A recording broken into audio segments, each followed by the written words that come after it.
नमस्कार, स्वागत है आप सभी का हिस्ट्री 360 चैनल में। मैं रवि कुलरिया, हिस्ट्री लेक्चर राजस्थान से। आज के इस वीडियो में मैं बात करूंगा बंगाल के गवर्नर और गवर्नर जनरल्स के बारे में। इस वीडियो में उन गवर्नर जनरल्स ने या गवर्नर ने क्या महत्वपूर्ण कार्य किए, उनके कार्यकाल में कौन कौन सी प्रमुख घटनाएं हुई, सभी के बारे में मैं बात करूंगा। और ये मैं आपको निश्चित रूप से कह सकता हूं कि इस वीडियो को देखने के बाद चाहे तो आप अपनी पुस्तकों से मिलान कर लेना। आपके पास आधुनिक भारत की 1, 2, 5, 10 जितनी भी पुस्तकें हों, उनमें यदि ये सभी जानकारी और इतने ऑथेंटिक तरीके से यदि दी हुई हो तो आपको मेरा वीडियो देखने की कोई जरूरत नहीं है, आप वो पुस्तकें पढ़ सकते हैं। लेकिन जैसा कि मैं जानता हूं, मेरे पास सभी प्रकार की पुस्तकें हैं और बहुत से टॉपिक्स ऐसे होते हैं जिसमें ऑथेंटिक जानकारी का अभाव रहता है। जैसे जैसे वीडियो में आप आगे बढ़ेंगे, आप भी समझ जाएंगे कि वास्तव में कितनी अच्छी प्रकार से मैंने इन जानकारियों को संतुलित करके और यहाँ पर प्रस्तुत करने का प्रयास किया है। ये सीधी स्लाइड नहीं है कि कोई एक बुक से मैंने कुछ उठाया, कॉपी किया, यहाँ पर रख दिया, ऐसा कुछ नहीं है। आप वीडियो देखेंगे आपको पता चल जाएगा, बाकी आपकी इच्छा है। बंगाल के गवर्नर। अब आपको पुस्तकों में सबसे पहले तो ये मिलता है कि बंगाल का पहला गवर्नर है वो रॉबर्ट क्लाइव है। ये बात गलत है। हालांकि एग्जाम में यदि क्वेश्चन ही ऐसा आ सकता है कि 4 गवर्नर दे दिया, रॉबर्ट क्लाइव दे दिया या उसके बाद के 3 दे दिए और कह दिए कि प्रथम कौन सा है, तो आपको क्लाइव ही लिखना पड़ेगा क्योंकि पुस्तकों में अधिकांशतः दिया यही रहता है। लेकिन यह बात बिल्कुल ही असत्य है। पहला गवर्नर बंगाल का सर चार्ल्स आयरे है, ये बात बिल्कुल तय है। अब आप ये कह सकते हैं कि 1757 में प्लासी के युद्ध के बाद ही उनका कोई वजूद वहां पर ज्यादा अस्तित्व में आया, इसलिए गवर्नर की शुरुआत वहां से, ऐसे आप नहीं मान सकते। कंपनी ने लिखा है कि हमारे गवर्नर 1700 में बनने शुरू हुए हैं, कंपनी के रिकॉर्ड से ही बोलते हैं। तो 1700 ईस्वी में 26 मई 1700 से 7 जनवरी 1701 तक सर चार्ल्स आयरे बंगाल के पहले गवर्नर रहे। इनके बाद के गवर्नर महत्वपूर्ण नहीं है। हम सीधे प्लासी के युद्ध के पास आते हैं। बहुत सारी ऐसी जानकारियां हैं, मैं आपको बताने का प्रयास करूंगा, स्पष्ट करूंगा मैं बात की कोई बात मैं क्यों कह रहा हूं, तथ्यों के साथ। रॉजर ड्रेक की हम बात करेंगे, 1752 से 1758। आपको पुस्तकों में, अधिकांश पुस्तकों में दिया हुआ मिलता है कि प्लासी के युद्ध के समय रॉबर्ट क्लाइव गवर्नर थे बंगाल के। ये बिल्कुल भी बात सही नहीं है। कंपनी के रिकॉर्ड्स बिल्कुल ये बोलते हैं और ऑथेंटिक बुक्स भी ये कहती हैं कि रॉजर ड्रेक 1752 से लेकर 1758 तक, मैंने बहुत सारे शोध पत्र भी देखे हैं, उनमें भी यही दे रखा है। और ब्रिटेन की भी कई वेबसाइट्स मैंने देखी हैं, उनमें भी यही दे रखा है। 1752 से 1758 तक रहे। अब प्लासी का युद्ध 1757 में होता है, तो रॉजर ड्रेक उस समय बंगाल के गवर्नर थे। और हालांकि रॉबर्ट क्लाइव हैं, वो जैसे फ्रांस के साथ युद्ध हो रहे थे, वो अर्काट का घेरे वाले बात है, उसके बाद बहुत पॉपुलर हो गए थे और एक तरीके से कह सकते हैं आपकी गवर्नर से भी ज्यादा शक्तिशाली थे। और प्लासी के युद्ध के दौरान सेना का नेतृत्व भी उन्होंने किया था। तो हालांकि मुख्य धारा में वही है, उनकी की बात ज्यादा हो रही है, उन्हीं की चर्चा ज्यादा हो रही है, लेकिन अभी भी गवर्नर रॉजर ड्रेक है 1758 तक। तो प्लासी के युद्ध के समय बंगाल का ब्रिटिश गवर्नर ड्रेक था और सेना का नेतृत्व क्लाइव के हाथों में था। अब हम रॉबर्ट क्लाइव की बात करेंगे, यहां से शुरुआत मैं करूंगा, पुस्तकों में यहीं से होती है, मैं इससे पीछे से थोड़ा सा लाया हूं। रॉबर्ट क्लाइव में कंपनी में एक क्लर्क के रूप में अपने जीवन की शुरुआत की थी और योग्यता के दम पर वो लास्ट में ब्रिटिश साम्राज्य का संस्थापक कहलाया। हालांकि इसका जीवन काफी उतार चढ़ाव से भरा रहा। एक क्लर्क के रूप में शुरुआत, फिर पूरी सेना को संभालना, गवर्नर बनना बंगाल का और लास्ट में आत्महत्या तक चले जाना। तो एक काफी रोचक जिंदगी है इसकी। इसके बारे में 2 कथन मैं यहां पर बता रहा हूं आपको। हेवन बोर्न जनरल, इनको किन्होंने कहा था? William Pitt the Elder. The Elder क्यों? क्योंकि एक आपने पिट्स इंडिया एक्ट सुना होगा 1784 में, तो वो पिट्स इंडिया एक्ट वो विलियम पिट द यंगर का है, ब्रिटेन के प्रधानमंत्री, वो इस विलियम पिट द एल्डर के बेटे हैं, याद रखना आप। भारत में अंग्रेजी शासन के भविष्य का अग्रदूत पर्सिवल स्पीयर ने इनको कहा है। एक ये फैक्ट मेरे को यहां मैं आपको बता देता हूं कि इसका बेटा था एडवर्ड क्लाइव, वो मद्रास का गवर्नर रहा 1798 से 1803 तक। रॉबर्ट क्लाइव का बेटा एडवर्ड क्लाइव मद्रास का गवर्नर रहा। इसके कार्यकाल की महत्वपूर्ण घटनाओं में इन्होंने जिसने जो किया, कार्यकाल की नहीं कहूंगा, इससे पहले की है, गवर्नर बनने से पहले 2 महत्वपूर्ण बातें हैं। अर्काट का घेरा, जब वो आपस में लड़ाइयां चल रही हैं अंग्रेजों की, फ्रेंच की, और वो कर्नाटक वाला मामला चल रहा है, तो अपने रणकौशल से फ्रांसीसियों की योजना पर क्लाइव ने पानी फेर दिया और मोहम्मद अली को कर्नाटक का नवाब बनवा दिया। इसमें उसकी महत्वपूर्ण भूमिका थी, तभी से ये कंपनी में ऊपर बड़े पदों पर चढ़ते चढ़ते गवर्नर तक पहुंच गया। प्लासी का युद्ध 1757, ये तो आप सामान्य सी बात है, जानते हैं। सिराजुद्दौला को परास्त कर मीर जाफर को नवाब बनाया और एक प्रकार से ब्रिटिश साम्राज्य का बीजारोपण यहां से होता है। आगे बढ़ते हैं। डचों को हराया। बेदरा या चिनसुरा का युद्ध 1759 में हुआ और इन्होंने डचों को हराया, वो क्लाइव के नेतृत्व में हुआ था। इलाहाबाद की संधि, यहां पर चाहे आप कोई भी पुस्तक देख लेना, उनमें से लगभग आधी पुस्तकों में गलत दे रखा है कि इलाहाबाद संधि के दो मुख्य हिस्से हैं, जिसमें आप इलाहाबाद की प्रथम संधि और द्वितीय संधि कह सकते हैं। कईयों में अवध वाली संधि पहले दे रखी है, लेकिन शाह आलम द्वितीय के साथ, जो मुगल बादशाह थे, उनके साथ संधि होती है 12 अगस्त 1765 को, और इलाहाबाद की दूसरी संधि अवध के नवाब सुजाउद्दौला के साथ 16 अगस्त को होती है। तो आप इसको ध्यान में रखेंगे। हालांकि संधि की शर्तों के बारे में विस्तार से यहाँ से बात नहीं करूंगा, कभी बंगाल वाला जो चैप्टर आएगा उसमें बात करेंगे। यहाँ बात करने की जरूरत नहीं है, क्योंकि फिर इसका पर्पज खो जाता है, क्योंकि हम सिर्फ गवर्नर जनरल्स के कार्यकाल में कौन सी महत्वपूर्ण घटनाएं हुई वो बात करें। अब संधि की शर्तें, उस संधि से क्या लाभ हुआ, क्या फायदा हुआ, वो एक बड़ा टॉपिक हो जाएगा। फिर बंगाल में द्वैध शासन की शुरुआत होती है क्लाइव के इस काल में, और बाद में आप सभी जानते हैं कि इसके बाद में 1772 में इसको समाप्त कर दिया गया था। अभी आ जाएगा वो। व्यापार समिति की स्थापना, सोसाइटी फॉर ट्रेड, एक व्यापारिक समिति गठित की गई। इसे नमक, सुपारी और तंबाकू के व्यापार का एकाधिकार दिया गया, और इससे जो भी लाभांश होने वाला था, इससे जो भी आय होती, वो कंपनी के कर्मचारियों को उनके पद के अनुसार बांट देने का प्रावधान किया गया। 1768 में यह योजना बंद कर दी गई। तो ये थी सोसाइटी फॉर ट्रेड, 1765 में स्थापित, 1768 में यह योजना बंद कर दी गई। व्हाइट म्यूटिनी, श्वेत विद्रोह, ये यूरोपीय सैनिकों ने ही किया था। क्यों किया था कि सैनिकों को युद्ध काल में मिलने वाला दोहरा भत्ता क्लाइव ने बंद कर दिया था 1766 में। दोहरा भत्ता क्या था कि जैसे किसी स्टेट में वहां पर लड़ाई चल रही है और अंग्रेजी सेना की जरूरत है, तो एक तो अंग्रेजी सेना उनको भत्ता देती थी युद्ध के नाम का, और एक जो उस राज्य में जहां पर सेना भेजी जा रही है उस राजा से भी उसको युद्ध का भत्ता मिलता था। तो डबल भत्ता हो जाता था सैनिकों के लिए। तो क्लाइव ने कंपनी से मिलने वाला भत्ता उनका बंद कर दिया युद्ध के नाम पर। तो कहीं कह रहा था कि वो डबल मिलता है इनको। तो अंग्रेजी सैनिकों ने बहुत सारा विरोध किया, लेकिन उन्होंने सब टैकल कर लिया और अपनी कुशलता से विद्रोह को दबा दिया। आगे बढ़ते हैं। इनके बाद में गवर्नर बनते हैं जॉन हॉलवेल। ये गवर्नर नहीं है, एक्टिंग गवर्नर है, यानी कार्यवाहक हैं, और जुलाई 1760 तक रहे, जनवरी से जुलाई, लगभग 6-7 महीने। और इन्होंने कार्यकाल में एक महत्वपूर्ण बात यह है कि इन्होंने मीर जाफर पर यह आरोप लगाया कि वो अंग्रेजों के खिलाफ षड्यंत्र में सम्मिलित है, और इस षड्यंत्र में वो डचों और मुगल राजकुमार अली गौहर के साथ मिला हुआ है। उसके बाद में गवर्नर बनते हैं हेनरी वेंसिटार्ट, 1760 से 1764। बक्सर युद्ध के समय ये बंगाल के गवर्नर हैं। तो आपको याद रखना है, क्लाइव न तो प्लासी के युद्ध के समय गवर्नर हैं, न बक्सर के युद्ध के समय गवर्नर हैं। दोबारा आते हैं ये 1765 से 67 में। इसके बीच में जॉन स्पेंसर आते हैं एक्टिंग यानी कार्यवाहक गवर्नर के रूप में। जब तक नया गवर्नर कार्यभार नहीं संभालता इंग्लैंड से आकर, तब तक ये बीच में व्यवस्था होती थी। फिर रॉबर्ट क्लाइव 1765 से 67, ये हमने बात कर ली। बंगाल में द्वैध शासन की शुरुआत होती है इस दौरान। हैरी वेरलेस 1767 से 69, इनकी भी ज्यादा कोई चर्चा करने की जरूरत नहीं है, जो महत्वपूर्ण है उन्हीं की बात करेंगे। फिर उसके बाद में आते हैं जॉन कार्टियर 69 से 72, और उसके बाद में आते हैं वारेन हेस्टिंग्स। इनका काल काफी बड़ा है, 72 से 85, और इस दौरान जो बंगाल के गवर्नर हैं उनको बंगाल का गवर्नर जनरल बना दिया जाता है। तो वारेन हेस्टिंग्स की अभी हम बात करेंगे यहाँ पर। तो ये आप कह सकते हैं बंगाल के अंतिम गवर्नर हैं और बंगाल के पहले गवर्नर जनरल हैं। 1773 में रेगुलेटिंग एक्ट जो आया, उसके बाद अब बंगाल का गवर्नर जनरल बन गया। गवर्नर जनरल का पद नया सृजित कर दिया गया, और बंबई और मद्रास प्रेसिडेंसी के गवर्नर हैं वो बंगाल के गवर्नर के सबऑर्डिनेट हो गए, यानी वो सर्वे सर्वा हो गया भारत में कंपनी के लिए, और मद्रास और बंबई के जो गवर्नर हैं वो उसके नीचे के स्तर के अधिकारी हो गए। बंगाल के एकमात्र गवर्नर जनरल जिन पर इंग्लैंड में महाभियोग चला वो हैं वारेन हेस्टिंग्स। बंगाल के एकमात्र गवर्नर जनरल जिन पर इंग्लैंड में महाभियोग चला। वो महाभियोग क्यों चला उसके बारे में भी मैं अभी आपको बताऊंगा। इसके कार्यकाल में जो महत्वपूर्ण काम हुए, प्रशासकीय सुधार। हेस्टिंग्स ने 1772 में क्लाइव द्वारा लागू किए गए द्वैध शासन को समाप्त कर दिया। राजकोष को मुर्शिदाबाद से हटाकर कलकत्ता में स्थापित कर दिया गया, ये इंपॉर्टेंट बात है, और 2 रेवेन्यू बोर्ड के स्थान पर कलकत्ता में एक ही रेवेन्यू बोर्ड स्थापित किया गया। न्यायिक सुधार। हेस्टिंग्स ने प्रत्येक जिले में एक दीवानी और एक फौजदारी न्यायालय की स्थापना की। रेगुलेटिंग एक्ट 1773 के तहत 1774 में कलकत्ता में सर्वोच्च न्यायालय की स्थापना करवाई। कलकत्ता में सर्वोच्च न्यायालय की स्थापना 1774 में होती है। इसके पहले मुख्य न्यायाधीश एलिजा इम्पे हैं।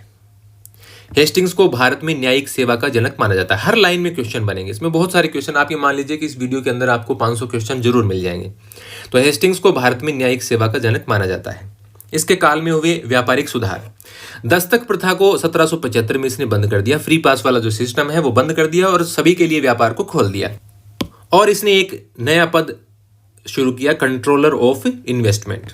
ददनी प्रथा का अंत कर दिया। ये ददनी प्रथा है, एक प्रकार से आप कह सकते हैं जैसे किसी जो शिल्पी या कारीगर है उसको पहले उसे कॉन्ट्रैक्ट कर लिया जाता था और उस कॉन्ट्रैक्ट में लिखा हुआ रहता था कि प्रोडक्ट की क्वालिटी क्या रहेगी, कितनी मटेरियल रहेगा, सब कुछ मिलाकर और इतना कैलकुलेट कर लेते थे, इतना पैसा है, उसमें से जो पहला है पैसे है कुछ पैसा पहले दे दिया जाता था या जो कच्चा माल है वो पहले दे दिया जाता था।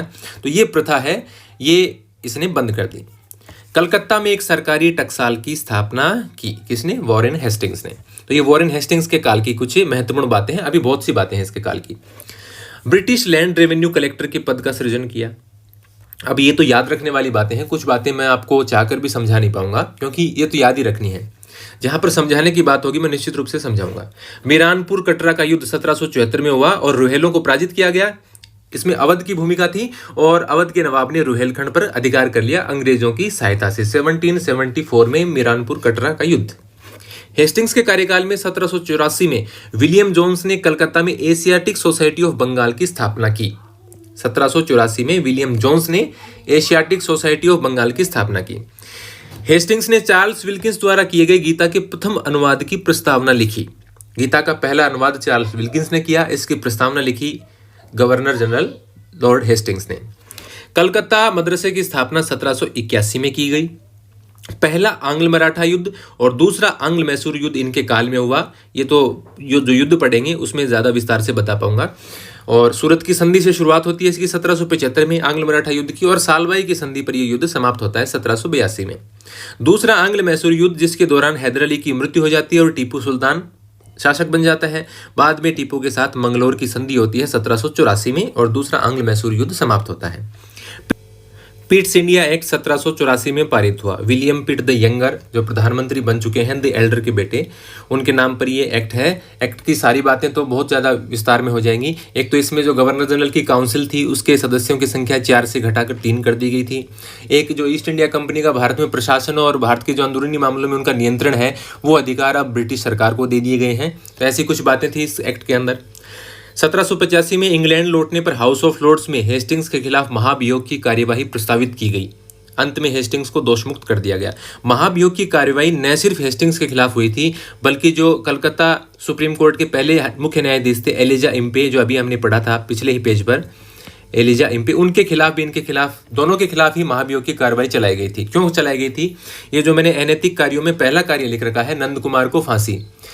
नंद कुमार ने हेस्टिंग्स पर कुछ आरोप लगाए, अभियोग लगाए। फिर एक दूसरे व्यापारी ने नंद कुमार पर आरोप लगाए और उन आरोपों को लेकर वो कोर्ट में चले गए। कोर्ट में जाने के बाद में नंद कुमार के खिलाफ एकदम एक तरफा कार्रवाई हुई। एलिजा इम्पे उस कोर्ट में मुख्य न्यायाधीश थे, उन्हीं की अदालत में इनके मुकदमों की सुनवाई थी और एलिजा इम्पे की हेस्टिंग्स के साथ गहरी दोस्ती थी और हेस्टिंग्स के कहने पर एलिजा इम्पे ने उसको फांसी की सजा सुनाई दी। तो इसलिए इसको न्याय की हत्या कहा जाता है। मतलब एक सामान्य से मामले में फंसाकर और नंद कुमार को फांसी की सजा सुना दी गई थी। तो इस कारण इंग्लैंड लौटने पर और एलिजा इम्पे और हेस्टिंग्स दोनों के खिलाफ महाभियोग की कार्यवाही हुई थी, महाभियोग की कार्यवाही प्रस्तावित की गई थी। बनारस के राजा चेत सिंह के साथ क्रूर व्यवहार, ये इसके कुछ अनैतिक कार्य हैं। बनारस के राजा चेत सिंह के साथ पहले संधि हो चुकी थी, फैजाबाद की संधि 1775 में। तो उसके अनुसार वो कंपनी के अधीन थे और कुछ धन वगैरह भी कंपनी को वो देता रहता था।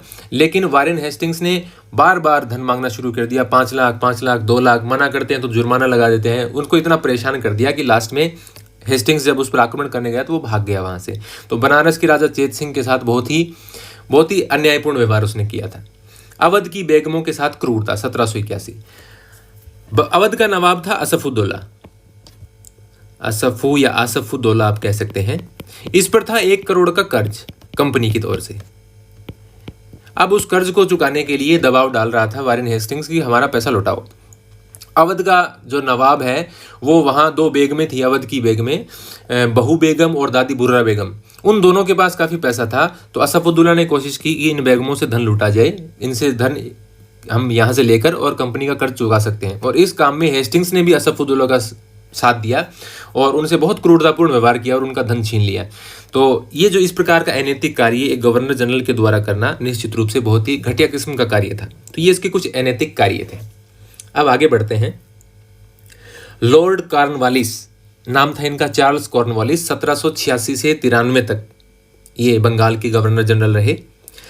कॉर्नवालिस ने कुछ शर्तें रखी भारत आने से पहले। एक तो उन्होंने ये कहा कि वो गवर्नर जनरल के साथ साथ भारत में प्रधान सेनापति जो चीफ ऑफ कमांडर हैं वो भी वही होंगे।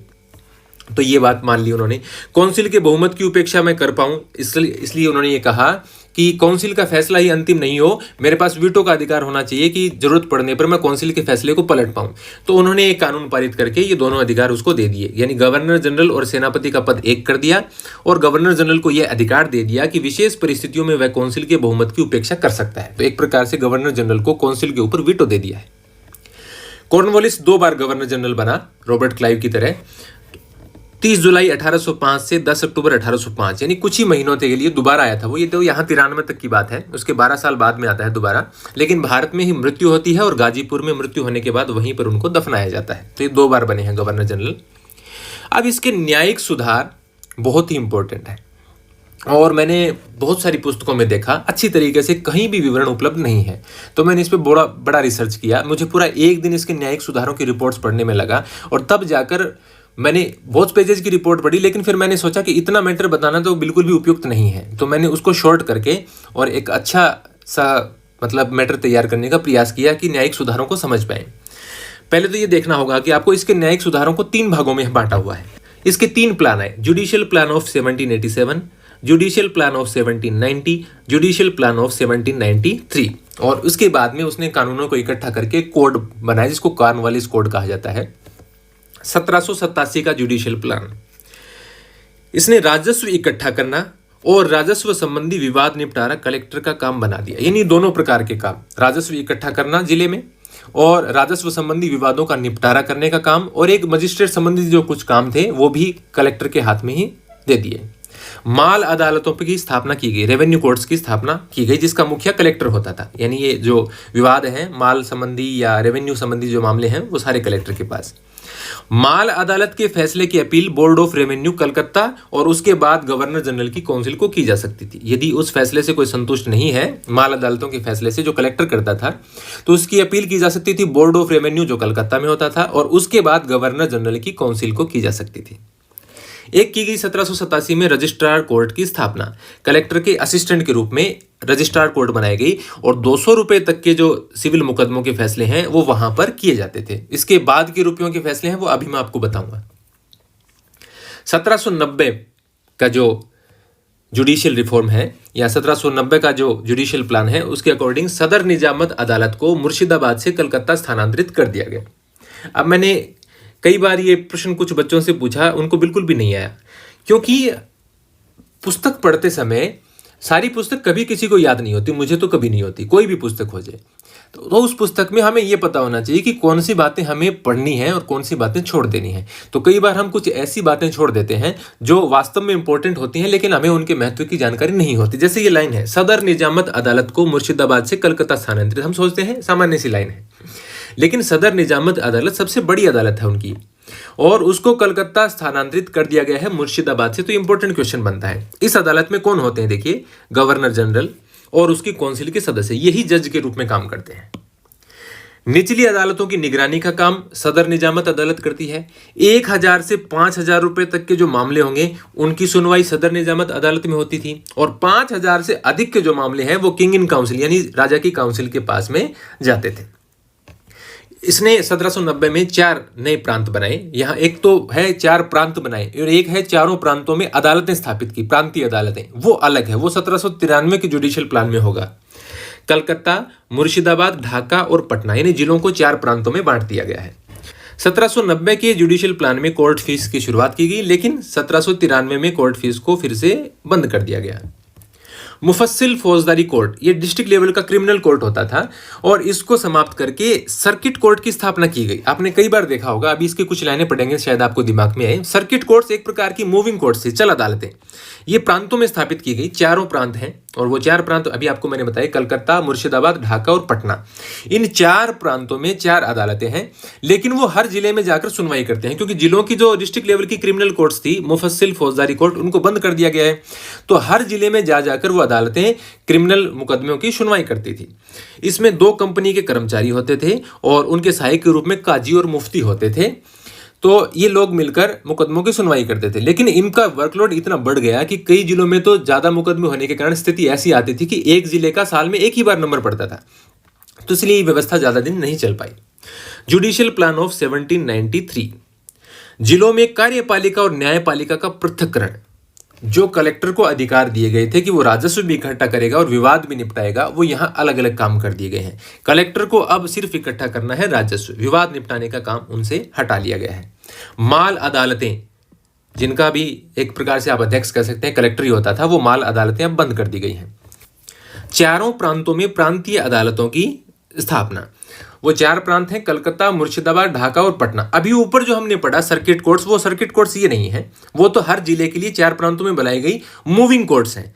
वो जा जाकर जिलों में सुनवाई करती हैं। ये 4 प्रांतीय अदालतें हैं, यानी जिला अदालतों के यदि फैसलों की अपील करनी है तो प्रांतीय अदालतों में कीजिए, उसके बाद में आप जाकर कलकत्ता में उनकी अपील कीजिए, उससे पहले प्रांतों में जाकर कीजिए। तो 4 प्रांतों में प्रांतीय अदालतों की स्थापना की गई 1793 की जुडिशियल प्लान से, और इस प्रकार सभी कानूनों को संग्रह करके कोड बनाया जिसे कॉर्नवालिस कोड कहा जाता है। उसने कर तथा न्याय प्रशासन को अलग कर दिया। जुडिशियल प्लान ऑफ 1793 के तहत न्यायपालिका का पृथक्करण उसने कर दिया जिलों के अंदर, यानी कलेक्टर है अब वो राजस्व इकट्ठा करेगा, विवाद निपटाने का कार्य नहीं करेगा। तो ये यहाँ पर इसने अलग किया। तो ये कुछ बातें हैं जो आपको समझने का प्रयास करना है। आजकल क्वेश्चन भी इसी प्रकार के आते हैं कि एकदम फैक्चुअल क्वेश्चन नहीं आते सारे, कुछ क्वेश्चन आपको इस प्रकार से मिलेंगे कि आपको डिटेल में जानकारी की जरूरत होती है, तो वही मेरी कोशिश है। कॉर्नवालिस को भारत में सिविल सेवा का जन्मदाता कहा जाता है। इसके अलावा पुलिस सेवा का जन्मदाता भी कहा जाता है। सिविल सेवा के बारे में बहुत सारे कई बार क्वेश्चन भी आते हैं, और सिविल सेवा के बारे में पर्याप्त जानकारी एक जगह इकट्ठी नहीं होने के कारण आप कंफ्यूज हो जाते हैं। कई बार वो उम्र वाले मामले में कि 18 से 23 है कि 19 है कि 21 से 19 कब कर दिया गया है, क्या सिस्टम है, ये मैं आपको अभी बताता हूँ। यहाँ पर 2 प्रकार के पद निर्धारित कर दिए गए। एक है कोवेनेंटेड सिविल सर्विसेज के पद, जो उच्च पद हैं सिर्फ यूरोपियों के लिए, और अनकोवेनेंटेड सिविल सर्विसेज हैं जो कि निचले प्रशासनिक पद हैं, उन पर भारतीयों को भी नियुक्त किया जाता है। 2 प्रकार के पद हैं, तो इसको फादर ऑफ सिविल सर्विसेज कहा जाता है। सिविल सर्विसेज के बारे में मैं कॉर्नवालिस से हटकर भी कुछ जानकारी आपको देना चाहूंगा, वो निश्चित रूप से आपके लिए महत्वपूर्ण होंगे। 1853 का जो चार्टर एक्ट आता है, उस चार्टर एक्ट से पहले सिविल सर्विसेज में सिविल ऑफिसर्स हैं उनकी नियुक्ति करते थे कोर्ट ऑफ डायरेक्टर्स। कंपनी के कोर्ट ऑफ डायरेक्टर्स हैं, वो सिविल ऑफिसर्स की नियुक्ति करते थे। फिर 1853 के चार्टर एक्ट से शुरुआत होती है परीक्षा की, यानी अब सिविल सर्विसेज में आने के लिए एग्जाम हुआ करेगा, और इस एग्जाम सबसे पहले ये एग्जाम होता है 1855 में। तो सिविल सर्विसेज की शुरुआत 1853 के चार्टर एक्ट से होती है, लेकिन पहला एग्जाम है वो 1855 में होता है, और ये एग्जाम कहाँ हुआ करता था? लंदन में। पहले भारतीय जो कि आईसीएस बने, या कह सकते हैं आप सिविल सर्विसेज में चुने गए, उनका नाम आप सभी जानते हैं, बचपन से ही हम पढ़ते आ रहे हैं, सत्येंद्रनाथ टैगोर। ये मैं क्यों बता रहा हूं, अभी मैं आपको बताता हूं। अब कई बार आता है कि सत्येंद्रनाथ टैगोर सिविल सर्विसेज में कब चुने गए, तो आपको कई बार मिलता है 1863, कई बार मिलता है 1864। इसके पीछे कारण क्या है कि चुने गए ये जून 1863 में, और फिर ये ट्रेनिंग लेने लंदन चले गए, और ट्रेनिंग पूरी करके ये सिविल सर्वेंट बने हैं एक प्रकार से, यानी ज्वाइनिंग हुई है इनकी 1864 में। नवंबर 1864 में भारत आते हैं। तो 1863 और 1864 ये 2 प्रकार की बातें हैं। इसलिए अभी देखो हम पढ़ रहे थे कॉर्नवालिस को, और कॉर्नवालिस के काफी आगे की मैं बातें कर रहा हूं, वो इसलिए कर रहा हूं कि सिविल सर्विसेज नाम आया तो यहां मैं बता ही देता हूं, इंपॉर्टेंट है ये। तो इसलिए 63 और 64 दोनों आता है। उम्मीद करता हूं क्लियर हो गया होगा।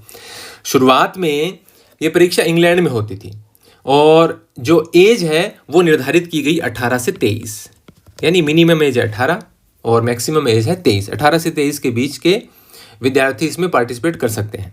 1922-1923 से ये परीक्षा भारत में भी होने लगी, और ये परीक्षा आयोजित हुई इलाहाबाद में। भारत में कहाँ पर आयोजित हुई? इलाहाबाद में और लंदन, ये दोनों जगह पर आयोजित हुई परीक्षा ये 1822-23 से।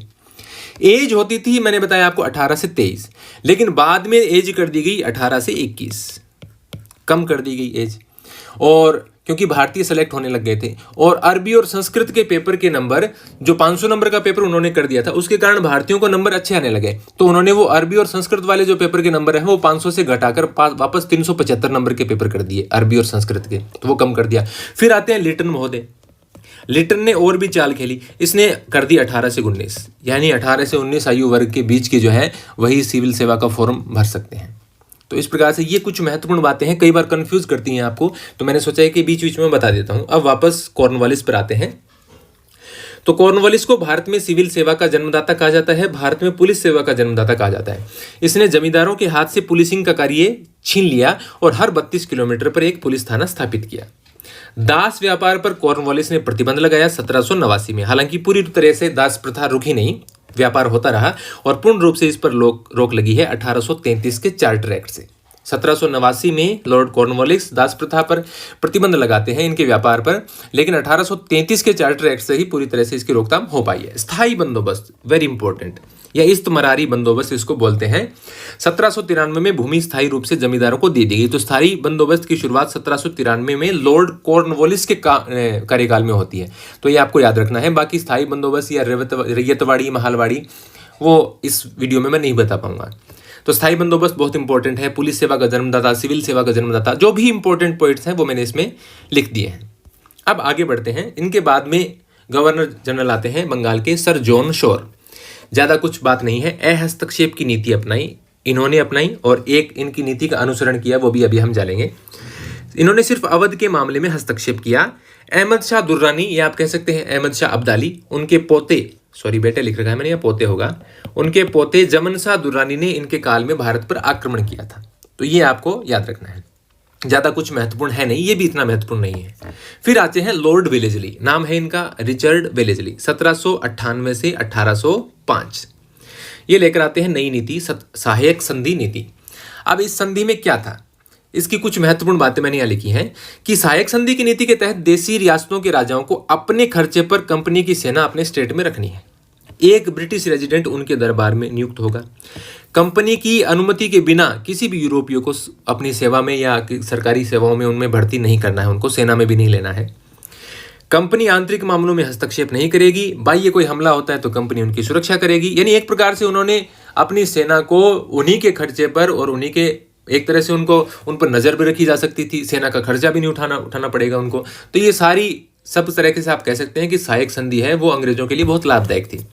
इस नीति का शुरुआत है वो अंग्रेजों की तरफ से तो लॉर्ड वेलेस्ली ने की है, लेकिन वो इसका आविष्कारक नहीं है। इस नीति की शुरुआत पहले फ्रेंच गवर्नर डुप्ले कर चुका था। तो जो सहायक संधि नीति है इसका आविष्कारक कौन है? French governor Dupleix. अंग्रेजों की ओर से लॉर्ड वेलेस्ली इस नीति को लेकर आया है। इस नीति के बारे में टॉमस मुनरो का कथन है कि रियासतों ने अपनी स्वतंत्रता और प्रभुसत्ता बेचकर सुरक्षा मोल ले ली है, नहीं मोल ले ली है। सहायक संधि करने वाला पहला राज्य है हैदराबाद। हैदराबाद के निजाम ने की 1798 में, मैसूर ने की 1799 में, तंजौर ने 1799 में, अवध ने 1801 में। या पढ़ लेना, मैं क्या बोलकर सुना रहा हूं, आप देख लेंगे।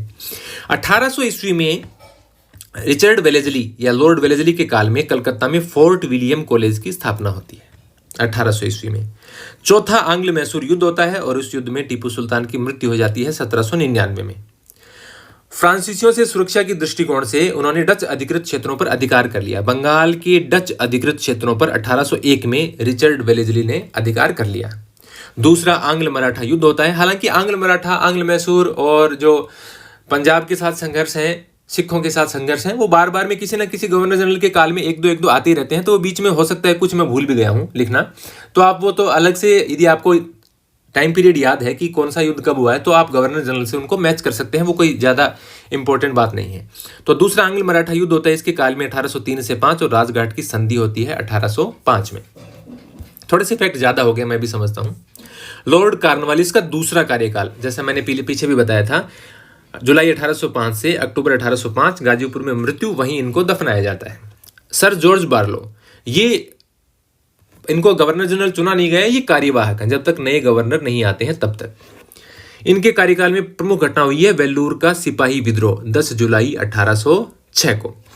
जॉन शोर की तरह ही इन्होंने भी अहस्तक्षेप की नीति का पालन किया। तो इसके काल की एक ही महत्वपूर्ण घटना है वेल्लूर का सिपाही विद्रोह 10 जुलाई 1806 को। वेल्लूर का सिपाही विद्रोह फिर अगला है लॉर्ड मिंटो। इनका नाम था गिलबर्ट इलियट। मिंटो तो वो जो मिंटो के अर्ल हैं, ये अर्ल ऑफ मिंटो। यदि आपको नहीं पता हो तो वहाँ पर अमीरों के लिए या अभिजात वर्ग के लिए उपाधियाँ होती थी और वहाँ उनको जागीरें वगैरह मिलती थी। तो उसमें नीचे से शुरू करें तो बैरन से शुरू होता था, बैरन आता था। बैरन के बाद में इससे बड़ा होता है विस्काउंट। विस्काउंट के बाद में आता था अर्ल, तो ये अर्ल ऑफ मिंटो थे, फर्स्ट अर्ल ऑफ मिंटो। उसके बाद में आता था मार्क्विस, यू है ये मार्क्विस। मार्क्विस के बाद में आते थे ड्यूक्स, यानी ये पदवियां हैं, इस प्रकार से आप कह सकते हैं ऊपर क्रम में बढ़ते बढ़ते। तो नाम बहुत सारे आगे आप गवर्नर देखेंगे, उनके नाम नहीं है। जहाँ के वो अर्ल, विस्काउंट या मार्क्विस हैं, उस पर नाम उनका टिका हुआ है लॉर्ड कहकर। तो लॉर्ड मिंटो का नाम है Gilbert Elliot. Earl of Minto है, ये फर्स्ट अर्ल ऑफ मिंटो है, मिंटो के पहले अर्ल। 1807 से 1813 तक ये बंगाल के गवर्नर जनरल रहे। इनके कार्यकाल की कुछ ही महत्वपूर्ण बातें हैं। रणजीत सिंह के साथ 1809 में अमृतसर की संधि हुई। इस संधि पर अंग्रेजों की ओर से चार्ल्स मेटकाफ ने हस्ताक्षर किए थे। ये शायद किसी एग्जाम में आया भी था एक बार क्वेश्चन। और 1813 का चार्टर एक्ट इनके काल में पारित होता है। लॉर्ड हेस्टिंग्स, ये वारेन हेस्टिंग्स नहीं है, इनका नाम है फ्रांसिस हेस्टिंग्स। हमने पहले भी वारेन हेस्टिंग्स पढ़ा है, लॉर्ड हेस्टिंग्स, ये फ्रांसिस हेस्टिंग्स हैं। 1813 से 23, तो आपको इनको अपना कन्फ्यूजन दूर कर लेना है। इनके काल में बहुत सारी महत्वपूर्ण घटनाएं होती हैं। इन्होंने जो अहस्तक्षेप की नीति चली आ रही थी सर जॉन शोर के काल में, या जो जॉर्ज बार्लो के काल में भी हस्तक्षेप की नीति चली, उसका इन्होंने परित्याग कर दिया, वो नीति छोड़ दी और साम्राज्यवादी विदेश नीति अपनाई। बहुत सारे इसने युद्ध लड़े, काफी सारे इसने दुर्ग जीते। इनके कार्यकाल में महत्वपूर्ण घटनाएं हुई हैं। नेपाल का युद्ध या गोरखा युद्ध होता है 1814 से 16 में, और गोरखाओं के नेता अमर सिंह को पराजित करते हैं और सुगोली की संधि होती है। नेपाल का युद्ध या गोरखा युद्ध 1814 से 16 में लॉर्ड हेस्टिंग्स यानी फ्रांसिस हेस्टिंग्स के काल में होता है। तीसरा आंग्ल मराठा युद्ध होता है और पेशवा के पद की समाप्ति हो जाती है इनके काल में। पिंडारियों का दमन 1817-18 में, आंग्ल मराठा युद्ध भी 1817-18 में ही, और एक समय पिंडारियों को मराठों का समर्थन भी था और इसीलिए मेलकम ने पिंडारियों को मराठा शिकारियों के शिकारी कुत्ते कहा था। तो लूटपाट करने वाले पिंडारियों के उपद्रव से इन्होंने 1818 तक मुक्त करवा दिया। 2 साल तक उनके खिलाफ अभियान चले। हेस्टिंग्स ने मराठों को प्राकृतिक शत्रु व राजपूतों को प्राकृतिक मित्र बताया। ये क्वेश्चन कई बार आता है इस लाइन के साथ में कि किस गवर्नर जनरल ने मराठों को प्राकृतिक शत्रु और राजपूतों को प्राकृतिक मित्र बताया है, तो इसका उत्तर होगा फ्रांसिस हेस्टिंग्स। 1814 में कलकत्ता में म्यूजियम की स्थापना, ये भारत का सबसे पुराना म्यूजियम है, ये भी एक इंपॉर्टेंट क्वेश्चन है। बंगाल में रैयतवाड़ी व्यवस्था, बारामहल जिले में रैयतवाड़ी व्यवस्था की शुरुआत होती है। कर्नल रीड करते हैं ये शुरुआत 1792 में। उस समय बंगाल के गवर्नर जनरल हैं लॉर्ड हेस्टिंग्स। ये शुरुआत होती है मद्रास के बारामहल जिले में। पहली बार रैयतवाड़ी व्यवस्था को लागू किया जब मुनरो मद्रास के गवर्नर बनते हैं 1820 से 27 के दौरान, तब उन्होंने इसे पूरे मद्रास प्रेसिडेंसी में लागू कर दिया गया। तो यह है रैयतवाड़ी व्यवस्था। 1822 में बंगाल में टेनेंसी एक्ट लागू किया है। टेनेंसी एक्ट अभी भी आप किराए के जो मकानों पर जो एक्ट चलता है उसमें आप पढ़ सकते हैं इसके बारे में। आधुनिक काल में भी यानी अभी भी इस प्रकार के एक्ट हैं। ये जो टेनेंसी एक्ट है ये एक प्रकार से जमींदारों के लिए या जो किसान थे उनको जमीन से बेदखल न किया जाए, इसके लिए था कि जब तक वो उस जमीन का किराया यानी रेंट भर सकते हैं तब तक उनको जमीन से बेदखल नहीं किया जा सकता। तो इससे किसानों को भूमि से बेदखल करने का काम है वो एक प्रकार से रुक गया। तो 1822 में बंगाल में टेनेंसी एक्ट लागू किया लॉर्ड हेस्टिंग्स ने। इसके बाद में आते हैं लॉर्ड एडम, जिनका नाम था जॉन एडम। ये कार्यवाहक हैं, एक्टिंग है 1823 में। इनके कार्यकाल की एक ही महत्वपूर्ण घटना है प्रेस पर प्रतिबंध लगाना। फिर उसके बाद में आते हैं लॉर्ड एमहर्स्ट। इनका नाम था विलियम पिट एमहर्स्ट। 1823 से 28 5 साल तक ये बंगाल के गवर्नर जनरल रहे। पहला आंग्ल बर्मा युद्ध 1824 से 26 के बीच इन लॉर्ड एमहर्स्ट के काल में हुआ और यांडबू की सदी के साथ ये युद्ध समाप्त होता है। 1824 में कलकत्ता में गवर्नमेंट संस्कृत कॉलेज की स्थापना होती है लॉर्ड एमहर्स्ट के काल में। 1824 में बैरकपुर में भारतीय सैनिकों का विद्रोह होता है। ये भी ये बर्मा युद्ध से जुड़ा हुआ है कि समुद्र पार करके सेना को जाना है, तो भारतीय सैनिकों ने इसको धर्म विरुद्ध बताया और इसके खिलाफ विद्रोह कर दिया कि हम तो नहीं जाएंगे पानी पार करिए। तो बैरकपुर में भारतीय सैनिकों का विद्रोह, कलकत्ता में गवर्नमेंट कॉलेज की स्थापना, दोनों 1824 में होते हैं लॉर्ड एमहर्स्ट के काल में। और फिर अंतिम बंगाल के अंतिम गवर्नर जनरल और भारत के पहले governor general Lord William Bentinck, इनकी बात हम अगले वीडियो में करेंगे। जुलाई 1828 से आगे जब तक भी ये चलेंगे, अगले वीडियो की शुरुआत इसी से होगी। तो 1833 के चार्टर एक्ट के द्वारा भारत का गवर्नर जनरल, ये नया पद शुरू हो गया और बंगाल के गवर्नर जनरल को अब भारत का गवर्नर जनरल बना दिया गया है। तो इस प्रकार लॉर्ड विलियम बेंटिक बंगाल के अंतिम गवर्नर जनरल और भारत के पहले गवर्नर जनरल बन जाते हैं। उम्मीद करता हूं कि ये वीडियो आपके लिए अच्छा रहा होगा। यदि आप लाइक और कमेंट करते हैं तो बहुत अच्छी बात होगी, और सब्सक्राइब वगैरह तो आपके लिए ज़्यादा इंपॉर्टेंट चैनल है तो कर लिया करो, नहीं कोई बात नहीं है। और उम्मीद करता हूं कि आपके लिए बहुत ही अच्छा साबित होगा ये आने वाले एग्जाम्स में, और जब आप एग्जाम देंगे तो इन वीडियोज़ का फ़र्क आपको देखने को मिलेगा। धन्यवाद।